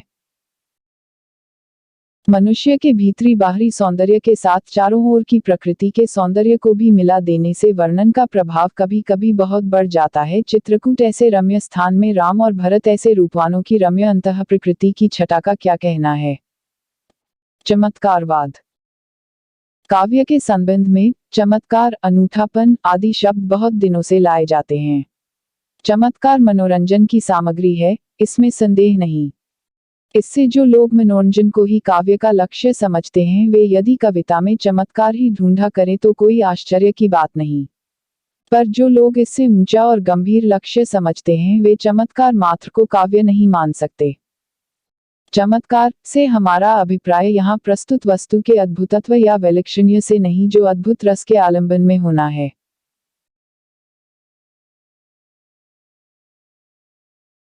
चमत्कार से हमारा तात्पर्य उक्ति के चमत्कार से है, जिसके अंतर्गत वर्णविन्यास की विशेषता, जैसे अनुप्रास में शब्दों की क्रीड़ा, जैसे श्लेष, यमक आदि में वाक्य की वक्रता या वचनभंगी, जैसे काव्यार्थापत्ति, परिसंख्या, विरोधाभास, असंगति इत्यादि में, तथा प्रस्तुत वस्तुओं का अद्भुतत्व अथवा प्रस्तुत वस्तुओं के साथ उनके सादृश्य या संबंध की अनहोनी या दुरारूढ़ कल्पना, जैसे उत्प्रेक्षा, अतिशयोक्ति आदि में इत्यादि बातें आती हैं। चमत्कार का प्रयोग भावुक कवि भी करते हैं, पर किसी भाव की अनुभूति को तीव्र करने के लिए। जिस रूप या जिस मात्रा में भाव की स्थिति है, उसी रूप और उसी मात्रा में उसकी व्यंजना के लिए प्रायः कवियों को व्यंजना का कुछ असामान्य ढंग पकड़ना पड़ता है। बातचीत में भी देखा जाता है कि कभी कभी हम किसी को मूर्ख न कहकर बैल कह देते हैं। इसका मतलब यही है कि उसकी मूर्खता की जितनी गहरी भावना मन में है, वह मूर्ख शब्द से नहीं व्यक्त होती। इसी बात को देखकर कुछ लोगों ने यह निश्चय किया कि यही चमत्कार या उक्तिवैचित्र्य ही काव्य का नित्य लक्षण है। इस निश्चय के अनुसार कोई वाक्य, चाहे वह कितना ही मर्मस्पर्शी हो, यदि उक्ति वैचित्र्य शून्य है तो काव्य के अंतर्गत न होगा, और कोई वाक्य जिसमें किसी भाव या मर्म विकार की व्यंजना कुछ भी न हो पर उक्ति वैचित्र्य हो, वह खासा काव्य कहा जाएगा। उदाहरण के लिए पद्माकर का यह सीधा सादा वाक्य लीजिए। नैन नचाय कही मुस्काय, लला फिर आयो खेलन होली। अथवा मंडन का यह सवैया लीजिए। अली हो तो गई जमुना जल को, सो कहा कहो वीर। विपत्ति परी घहराय के कारी घटाओ नई, इतने में गागर सीस धरी। रिप्ट्यो पग घाट चयो न गयो, कवि मंडन हवै के बिहाल गिरी। चिरजीवहु नंद को बारो अरी, गही बाह गरीब ने ठाड़ी करी। इस प्रकार ठाकुर की यह अत्यंत स्वाभाविक वितर्क व्यंजना देखिए। वह निर्मोहिनी रूप की राशि जो और हेतु न ठानती है वह 12 बार बिलो की घरी घरी सुरती तो पहचानती है वह। ठाकुर या मन की प्रतीति है, जो पै स्नेह न मानती है वह। आवत है नित मेरे लिए, इतनु तो विशेष के जानती है वह। मंडन ने प्रेम गोपन के जो वचन कहलाए हैं वे ऐसे ही हैं जैसे जल्दी में स्वभावतः मुंह से निकल पड़ते हैं। उनमें विदग्धता की अपेक्षा स्वाभाविकता कहीं अधिक झलक रही है।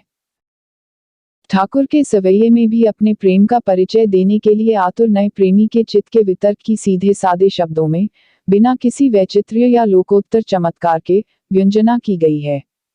क्या कोई सहृदय वैचित्र्य के अभाव के कारण कह सकता है कि इनमें काव्यत्व नहीं है?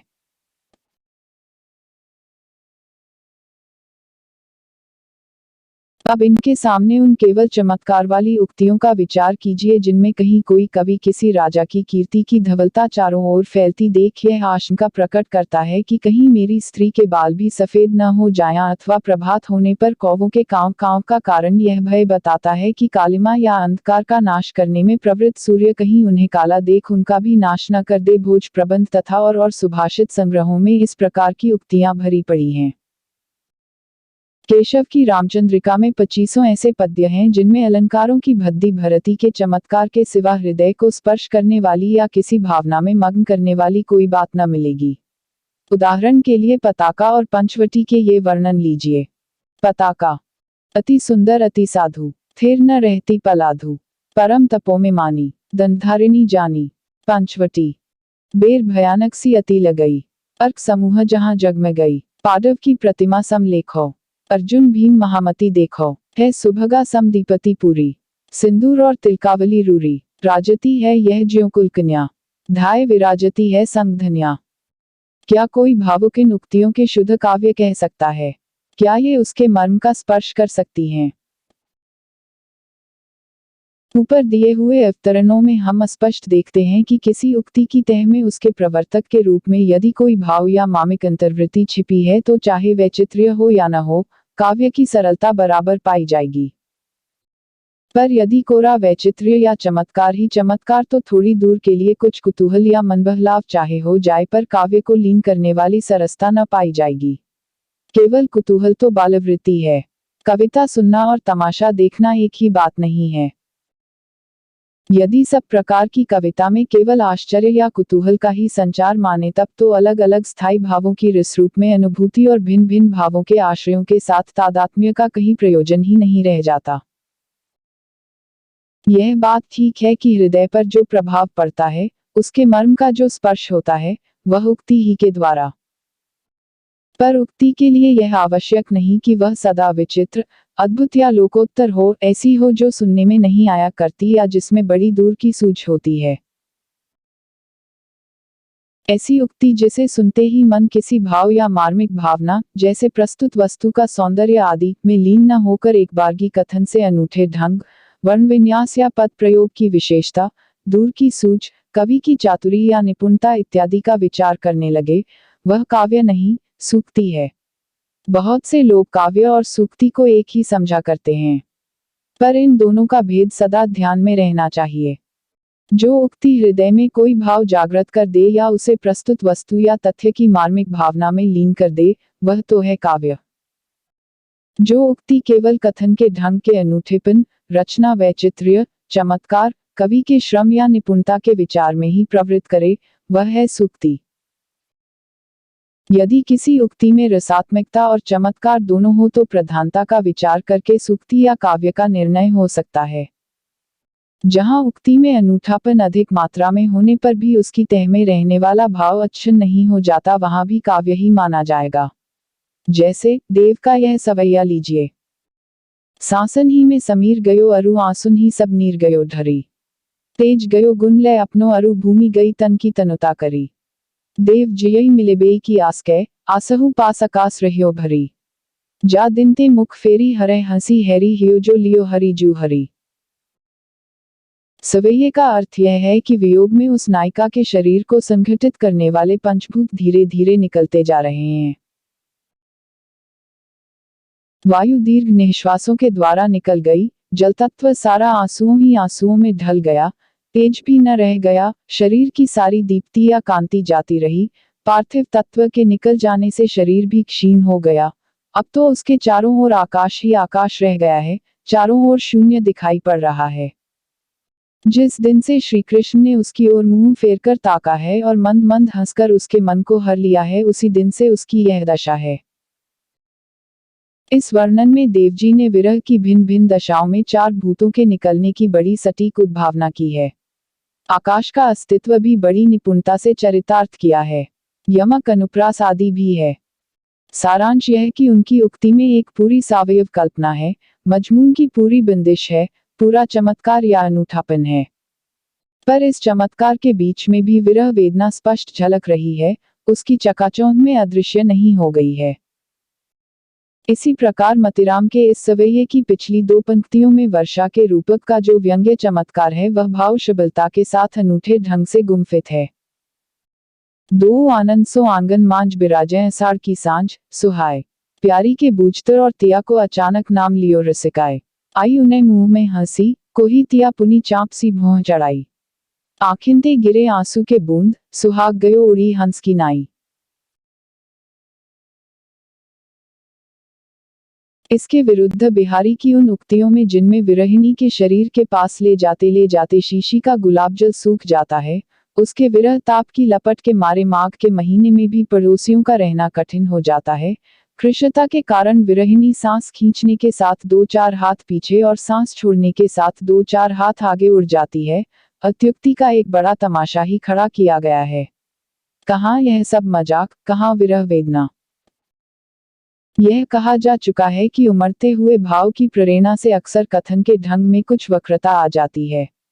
ऐसी वक्रता काव्य की प्रक्रिया के भीतर रहती है। उसका अनूठापन भाव विधान के बाहर की वस्तु नहीं। उदाहरण के लिए अदास जी की ये विरह दशा सूचक उक्तियां लीजिए। अब तो बिहारी के वे बानक गयरी, तेरी तन दुती केसर को नैन कसमीर भो। श्रौन तो बानी स्वाति बूंदन के चातक भे, सासन को भरेबो द्रुपदजा को चीर भो। हिय को हर्ष मरुधरनी को नीर भो, री जियरो मनोभव शरण को तु नीर भो। ए री बेगी करके मिलापू थेर थापू, न तो आपू अब चाहत अतनु को शरीर भो। ऐसी ही भाव प्रेरित वक्रता द्विगदेव की इस मनोहर उक्ति में है। तू जो कही सखी लोनो स्वरूप, सो मो अखियान को लोनी गई लगी। प्रेम के स्फुरन की विलक्षण अनुभूति नायिका को हो रही है। कभी आंसू आते हैं, कभी अपनी दशा पर अचरज होता है, कभी हल्की सी हंसी भी आ जाती है कि अच्छी बला मैंने मोल ली। इसी बीच अपनी अंतर्ग सखी को सामने पाकर किंचित विनोद चातुरी की भी प्रवृत्ति होती है। ऐसी जटिल अंतर्वृत्ति द्वारा प्रेरित उक्ति में विचित्रता आ ही जाती है। ऐसी चित्रवृत्तियों के अवसर घड़ी घड़ी नहीं आया करते। सूरदास जी का भ्रमर गीत ऐसी भाव प्रेरित वक्र उक्तियों से भरा पड़ा है।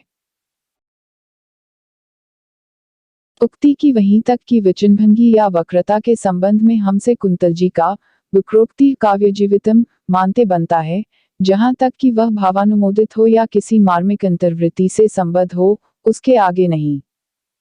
कुंतल जी की वक्रता बहुत व्यापक है, जिसके अंतर्गत वे वाक्य वैचित्र्य की वक्रता और वस्तु वैचित्र्य की वक्रता दोनों लेते हैं। सालंकृत वक्रता के चमत्कार ही में वे काव्यत्व मानते हैं। यूरोप में भी आजकल क्रोस के प्रभाव से एक प्रकार का विक्रोक्तिवाद जोर पर है। विलायती विक्रोक्तिवाद लक्षणा प्रधान है। लाक्षणिक चपलता और प्रगल्भता में ही, उक्ति के अनूठे स्वरूप में ही, बहुत से लोग वहां कविता मानने लगे हैं। उक्ति ही काव्य होती है, यह तो सिद्ध बात है। हमारे यहाँ भी व्यंजक वाक्य ही काव्य माना जाता है। अब प्रश्न यह है कि कैसी उक्ति, किस प्रकार की व्यंजना करने वाला वाक्य। विक्रोक्तिवादी कहेंगे कि ऐसी उक्ति जिसमें कुछ वैचित्र्य या चमत्कार हो, व्यंजना चाहे जिसकी हो, या किसी ठीक ठीक बात की न भी हो। पर जैसा कि हम कह चुके हैं, मनोरंजन मात्र काव्य का उद्देश्य न मानने वाले उनकी इस बात का समर्थन करने में असमर्थ होंगे। वे किसी लक्षणा में उसका प्रयोजन अवश्य ढूंढेंगे। कविता की भाषा। कविता में कही गई बात चित्र रूप में हमारे सामने आनी चाहिए, यह हम पहले कह आए हैं। अतः उसमें गोचर रूपों का विधान अधिक होता है। वह प्रायः ऐसे रूपों और व्यापारों को ही लेती है जो स्वाभाविक होते हैं और संसार में सबसे अधिक मनुष्यों को सबसे अधिक दिखाई पड़ते हैं। अगोचर बातों या भावनाओं को भी, जहां तक हो सकता है, कविता स्थूल गोचर रूप में रखने का प्रयास करती है। इस मूर्तिविधान के लिए वह भाषा की लक्षण शक्ति से काम लेती है।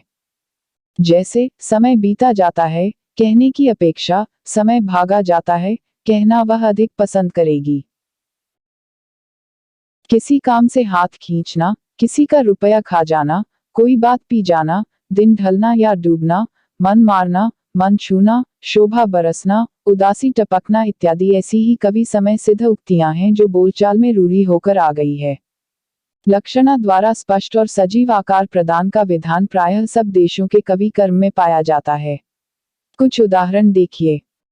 क धन्य भूमि बनपंथ पहारा, जह जह नाथ पाँव तुम धारा तुलसी, ख मनहु उमगी अंग अंग छवि छलकई तुलसी, ग चुनरी चारु चुयसी परे, घ बनन में बागन में बगरो बसंत है पद्माकर, ग वृंदावन बागन पे बसंत बरसो परे पद्माकर, च हों तो श्यामरंग में चोराया, चित चोरा चोरी बोरत तो बोरे पे निचोरत बने नहीं पद्माकर, छ एहो नंदलाल ऐसी व्याकुल परी है बाल, हाल ही चलो तो चलो जोरे जुरी जाएगो, कहे पद्माकर नहीं तो ये झकोरे लगे, ओरे लो अचाका बिनु घोरे घुरी जाएगी, तो ही लगी चैन जौलू चेती है न चंदमुखी, चेतईगी कहूं तो चांदनी में चुरी जाएगी।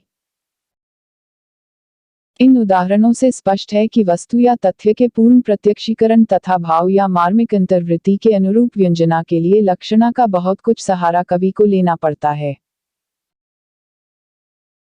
भावना को मूर्त रूप में रखने की आवश्यकता के कारण कविता की भाषा में दूसरी विशेषता यह रहती है कि उसमें जाति संकेत वाले शब्दों की अपेक्षा विशेष रूप व्यापार सूचक शब्द अधिक रहते हैं। बहुत से ऐसे शब्द होते हैं जिनसे किसी एक का नहीं बल्कि बहुत से रूपों या व्यापारों का एक साथ चलता सा अर्थग्रहण हो जाता है। ऐसे शब्दों को हम जाति संकेत कह सकते हैं। ये मूर्त विधान के प्रयोजन के नहीं होते। किसी ने कहा, वहां बड़ा अत्याचार हो रहा है। इस अत्याचार शब्द के अंतर्गत मारना पीटना, डांटना डपटना, लूटना पाटना इत्यादि बहुत से व्यापार हो सकते हैं। अतः अत्याचार शब्द के सुनने से उन सब व्यापारों की एक मिली जुली अस्पष्ट भावना थोड़ी देर के लिए मन में आ जाती है। कुछ विशेष व्यापारों का स्पष्ट चित्र या मूर्त रूप नहीं खड़ा होता। इससे ऐसे शब्द कविता के उतने काम के नहीं। ये तत्व निरूपण, शास्त्रीय विचार आदि में ही अधिक उपयोगी होते हैं। भिन्न भिन्न शास्त्रों में बहुत से शब्द तो विलक्षण ही अर्थ देते हैं और पारिभाषिक कहलाते हैं। शास्त्र मीमांसक या तत्व निरूपक को किसी सामान्य तथ्य या तत्व तक पहुंचने की जल्दी रहती है। इससे वह किसी सामान्य धर्म के अंतर्गत आने वाली बहुत सी बातों को एक मानकर अपना काम चलाता है, प्रत्येक का अलग अलग दृश्य देखने दिखाने में नहीं उलझता। पर कविता कुछ वस्तुओं और व्यापारों को मन के भीतर मूर्त रूप में लाना और प्रभाव उत्पन्न करने के लिए कुछ देर रखना चाहती है। अतः उक्त प्रकार के व्यापक अर्थ संकेतों से ही उसका काम नहीं चल सकता। इससे जहां उसे किसी स्थिति का वर्णन करना रहता है, वहां वह उसके अंतर्गत सबसे अधिक मर्मस्पर्शनी कुछ विशेष वस्तुओं या व्यापारों को लेकर उनका चित्र खड़ा करने का आयोजन करती है। यदि कहीं के घोर अत्याचार का वर्णन करना होगा तो वह कुछ निरपराध व्यक्तियों के वध, भीषण यंत्रणा, स्त्री बच्चों पर निष्ठुर प्रहार आदि का क्षोभकारी दृश्य सामने रखेगी। वहां घोर अत्याचार हो रहा है, इस वाक्य द्वारा वह कोई प्रभाव नहीं उत्पन्न कर सकती। अत्याचार शब्द के अंतर्गत न जाने कितने व्यापार आ सकते हैं, अतः उसे सुनकर या पढ़कर संभव है कि भावना में एक भी व्यापार स्पष्ट रूप से न आए या आए भी तो ऐसा जिसमें मर्म को क्षुब्ध करने की शक्ति न हो। उपर्युक्त विचार से ही किसी व्यवहार या शास्त्र के पारिभाषिक शब्द भी काव्य में लाए जाने योग्य नहीं माने जाते। हमारे यहाँ के आचार्यों ने पारिभाषिक शब्दों के प्रयोग को अप्रतीतत्व दोष माना है। पर दोष स्पष्ट होते हुए भी चमत्कार के प्रेमी कब मान सकते हैं। संस्कृत के अनेक कवियों ने वेदांत, आयुर्वेद, न्याय के पारिभाषिक शब्दों को लेकर बड़े बड़े चमत्कार खड़े किए हैं या अपनी बहुज्ञता दिखाई है। हिंदी के किसी मुकदमेबाज कवित कहने वाले ने प्रेम फौजदारी नाम की एक छोटी सी पुस्तक में श्रृंगारस की बातें अदालती कार्रवाइयों पर घटाकर लिखी हैं। एक तरफा डिग्री, तनकीह, ऐसे ऐसे शब्द चारों ओर अपनी बहार दिखा रहे हैं, जिन्हें सुनकर कुछ अशिक्षित या भद्दी रुचि वाले वाह वाह भी कर देते हैं। शास्त्र के भीतर निरूपित तथ्य को भी जब कोई कवि अपनी रचना के भीतर लेता है तब वह पारिभाषिक तथा अधिक व्याप्ति वाले जाति संकेत शब्दों को हटाकर उस तथ्य को व्यंजित करने वाले कुछ विशेष मार्मिक रूपों और व्यापारों का चित्रण करता है। कवि गोचर और मूर्त रूपों के द्वारा ही अपनी बात कहता है। उदाहरण के लिए गोस्वामी तुलसीदास जी के ये वचन लीजिए। जेहि निसी सकल जीव सुथी तब कृपा पात्र जन जा गई। इसमें माया में पड़े हुए जीव की अज्ञान दशा का काव्य पद्धति पर कथन है। और देखिए, प्राणी आयु भर क्लेश निवारण और सुख प्राप्ति का प्रयास करता रह जाता है और कभी वास्तविक सुख शांति प्राप्त नहीं करता। इस बात को गोस्वामी जी यूं सामने रखते हैं। दासा थी गई बीती निसा सब, कबहू न नाथ, नींद भरी सोयो। भविष्य का ज्ञान अत्यंत अद्भुत और रहस्यमय है, जिसके कारण प्राणी आने वाली विपत्ति की कुछ भी भावना न करके अपनी दशा में मग्न रहता है।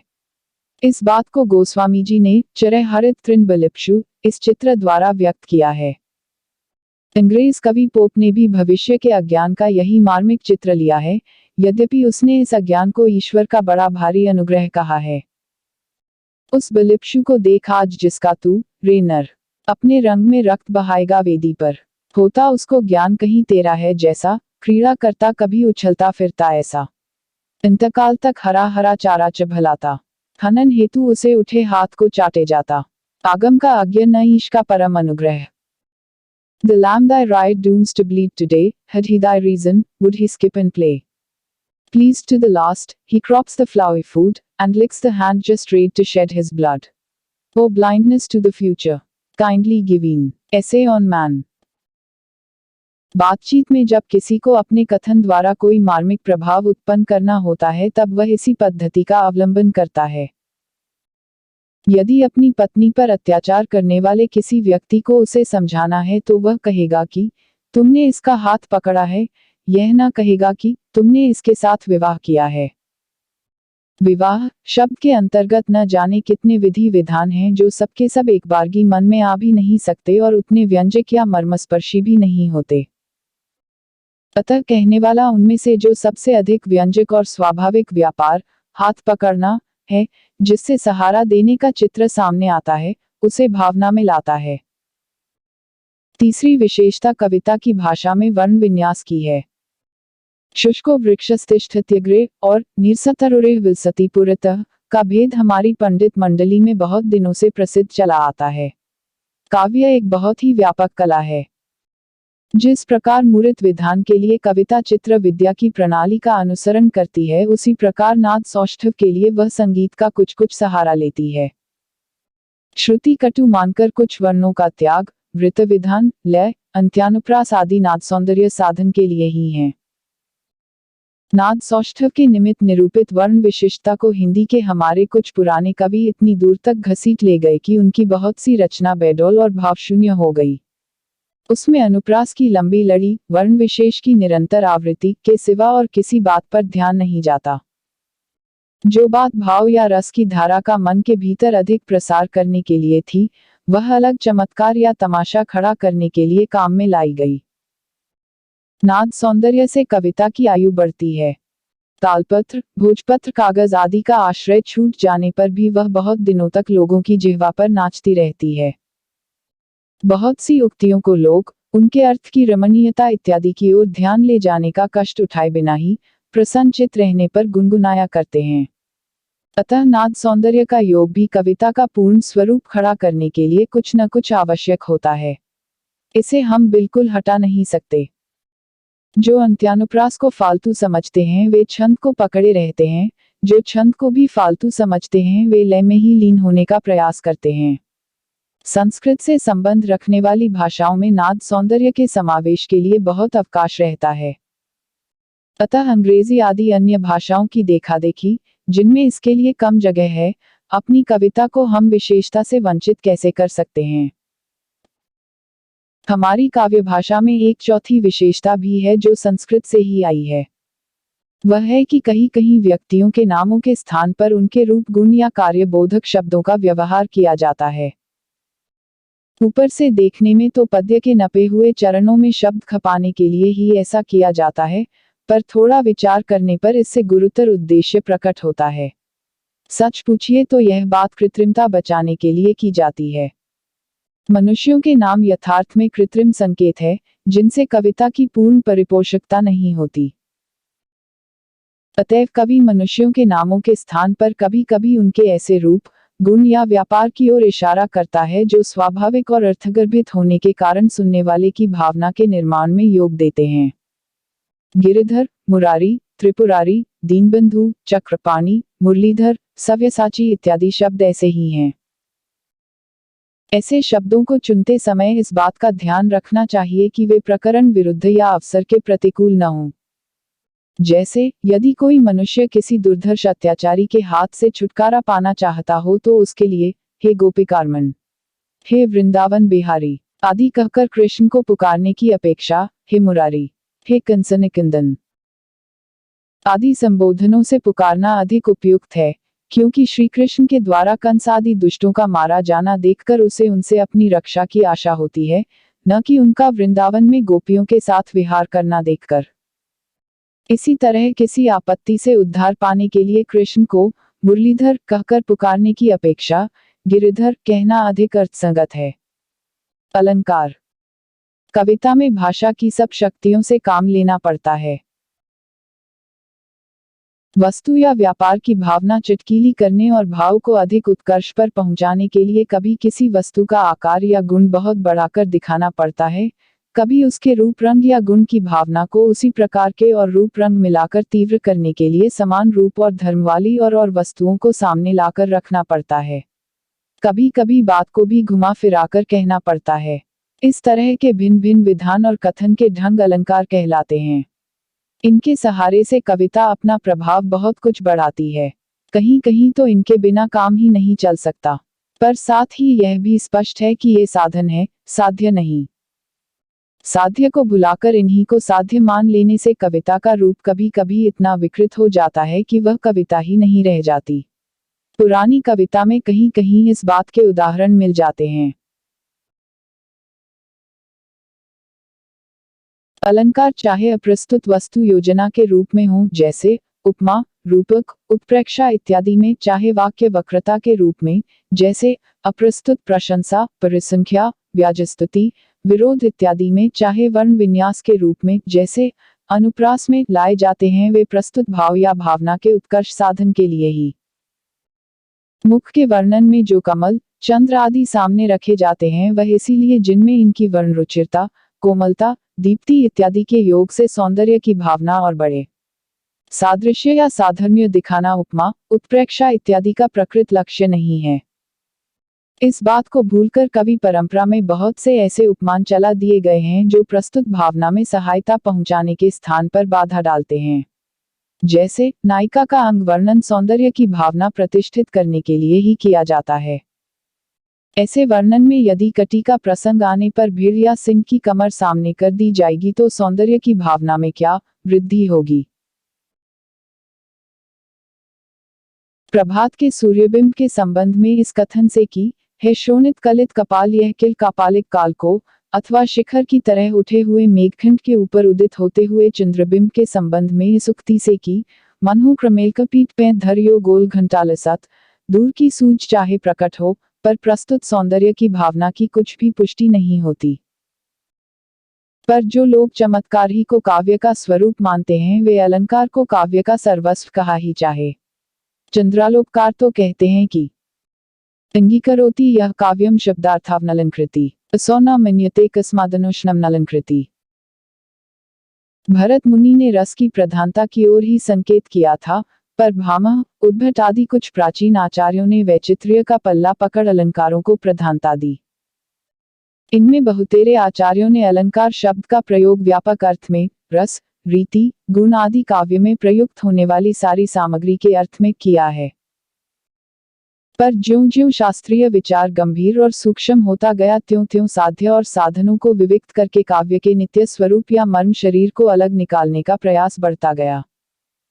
रुद्रट और मम्मट के समय से ही काव्य का प्रकृत स्वरूप उभरते उभरते विश्वनाथ महापात्र के साहित्य दर्पण में साफ ऊपर आ गया। प्राचीन गड़बड़झाला मिटे बहुत दिन हो गए। वर्ण्य वस्तु और वर्णन प्रणाली बहुत दिनों से एक दूसरे से अलग कर दी गई है। प्रस्तुत अप्रस्तुत के भेद ने बहुत सी बातों के विचार और निर्णय के सीधे रास्ते खोल दिए हैं। अब यह स्पष्ट हो गया है कि अलंकार प्रस्तुत या वर्ण्य वस्तु नहीं, बल्कि वर्णन की भिन्न भिन्न प्रणालियां हैं, कहने के खास खास ढंग हैं। पर प्राचीन अव्यवस्था के स्मारक स्वरूप कुछ अलंकार ऐसे चले आ रहे हैं जो वर्ण्य वस्तु का निर्देश करते हैं और अलंकार नहीं कहे जा सकते, जैसे स्वभावोक्ति, उदात्त, अत्युक्ति। स्वभावोक्ति को लेकर कुछ अलंकार प्रेमी कह बैठते हैं कि प्रकृति का वर्णन भी तो स्वभावोक्ति अलंकार ही है। पर स्वभावोक्ति अलंकार कोटि में आ ही नहीं सकती। अलंकार वर्णन करने की प्रणाली है। चाहे जिस वस्तु या तथ्य के कथन को हम किसी अलंकार प्रणाली के अंतर्गत ला सकते हैं। किसी वस्तु विशेष से किसी अलंकार प्रणाली का संबंध नहीं हो सकता। किसी तथ्य तक वह परिमित नहीं रह सकती। वस्तु निर्देश अलंकार का काम नहीं, रस व्यवस्था का विषय है। किन किन वस्तुओं, चेष्टाओं या व्यापारों का वर्णन किन किन रसों के विभावों और अनुभवों के अंतर्गत आएगा, इसकी सूचना रस निरूपण के अंतर्गत ही हो सकती है। अलंकारों के भीतर स्वभावोक्ति का ठीक ठीक लक्षण निरूपण हो भी नहीं सका है। काव्य प्रकाश की कारिका में यह लक्षण दिया गया है। स्वभावोक्तिस्तु डिंभादेह स्वक्रिया रूप वर्णनम, अर्थात जिसमें बालकादिकों की निज की क्रिया या रूप का वर्णन हो वह स्वभावोक्ति है। प्रथम तो बालकादिक पद की व्याप्ति कहाँ तक है, यही स्पष्ट नहीं। अतः यही समझा जा सकता है कि सृष्टि की वस्तुओं के रूप और व्यापार का वर्णन स्वभावोक्ति है। खैर, बालक की रूप चेष्टा को लेकर ही स्वभावोक्ति की अलंकारता पर विचार कीजिए। वात्सल्य में बालक के रूप आदि का वर्णन आलंबन विभाग के अंतर्गत और उसकी चेष्टाओं का वर्णन उद्दीपन विभाग के अंतर्गत होगा। प्रस्तुत वस्तु की रूप क्रिया आदि के वर्णन को रस क्षेत्र से घसीटकर अलंकार क्षेत्र में हम कभी नहीं ले जा सकते। मम्मट ही के ढंग के और आचार्यों के लक्षण भी हैं। अलंकार सर्वस्वकार राजानिक रुयक कहते हैं। सूक्ष्म वस्तु स्वभाव यथावत वर्णन स्वभावोक्ति। आचार्य दंडी ने अवस्था की योजना करके यह लक्षण लिखा है। नानावस्थ पदार्थाना साक्षात् विवृणुति स्वभावोक्तिश्च जातिश्चेत्याद्या सालम कृतिर्यथा। बात यह है कि स्वभावोक्ति अलंकारों के भीतर आ ही नहीं सकती। विक्रोक्तिवादी कुंतल ने भी इसे अलंकार नहीं माना है। जिस प्रकार एक कुरूपा स्त्री अलंकार लादकर सुंदर नहीं हो सकती, उसी प्रकार प्रस्तुत वस्तु या तथ्य की रमणीयता के अभाव में अलंकारों का ढेर काव्य का सजीव स्वरूप नहीं खड़ा कर सकता। केशवदास के 25 पद्य ऐसे रखे जा सकते हैं जिनमें यहाँ से वहां तक उपमाएं और उत्प्रेक्षाएं भरी हैं। शब्द साम्य के बड़े बड़े खेल तमाशे जुटाए गए हैं, पर उनके द्वारा कोई मार्मिक अनुभूति नहीं उत्पन्न होती। उन्हें कोई सहृदय या भावुक काव्य न कहेगा। आचार्यों ने भी अलंकारों को काव्य शोभाकर, शोभातिशाई आदि ही कहा है। महाराज भोज भी अलंकार को अलमर्थम लंकर्तुः ही कहते हैं। पहले से सुंदर अर्थ को ही अलंकार शोभित कर सकता है। सुंदर अर्थ की शोभा बढ़ाने में जो अलंकार प्रयुक्त नहीं वे काव्यालंकार नहीं। वे ऐसे ही हैं जैसे शरीर पर से उतारकर किसी अलग कोने में रखा हुआ गहनों का ढेर। किसी भाव या मार्मिक भावना से असंपृक्त अलंकार चमत्कार या तमाशे हैं। चमत्कार का विवेचन पहले हो चुका है। अलंकार हैं क्या? सूक्ष्म दृष्टि वालों ने काव्यों के सुंदर सुंदर स्थल चुने और उनकी रमणीयता के कारणों की खोज करने लगे। वर्णन शैली या कथन की पद्धति में ऐसे लोगों को जो जो विशेषताएं मालूम होती गई उनका वे नामकरण करते गए। जैसे विकल्प अलंकार का निरूपण पहले पहल राजानिक रुयक ने किया। कौन कह सकता है कि काव्यों में जितने रमणीय स्थल हैं सब ढूंढ डाले गए, वर्णन की जितनी सुंदर प्रणालियां हो सकती हैं सब निरूपित हो गई, अथवा जो जो स्थल रमणीय लगे उनकी रमणीयता का कारण वर्णन प्रणाली ही थी। आदि काव्य रामायण से लेकर इधर तक के काव्यों में न जाने कितनी विचित्र वर्णन प्रणालियां भरी पड़ी हैं जो न निर्दिष्ट की गई हैं और न जिनके कुछ नाम रखे गए हैं। कविता पर अत्याचार। कविता पर अत्याचार भी बहुत कुछ हुआ है। लोभियों, स्वार्थियों और खुशामदियों ने उसका गला दबाकर कहीं अपात्रों की आसमान पर चढ़ाने वाली स्तुति कराई है, कहीं द्रव्य न देने वालों की निराधार निंदा। ऐसी तुच्छ वृत्ति वालों का अपवित्र हृदय कविता के निवास के योग्य नहीं। कविता देवी के मंदिर ऊंचे, खुले, विस्तृत और पुनीत हृदय है। सच्चे कवि राजाओं की सवारी, ऐश्वर्य की सामग्री में ही सौंदर्य नहीं ढूंढा करते। वे फूस के झोपड़ों, धूल मिट्टी में सने किसानों, बच्चों के मुंह में चारा डालते हुए पक्षियों, दौड़ते हुए कुत्तों और चोरी करती हुई बिल्लियों में कभी कभी ऐसे सौंदर्य का दर्शन करते हैं जिसकी छाया भी महलों और दरबारों तक नहीं पहुंच सकती। श्रीमानों के शुभागमन पर पद्य बनाना, बात बात में उनको बधाई देना, कवि का काम नहीं। जिनके रूप या कर्मकलाप जगत और जीवन के बीच में उसे सुंदर लगते हैं उन्हीं के वर्णन में वह स्वांतः सुखाय प्रवृत्त होता है। कविता की आवश्यकता।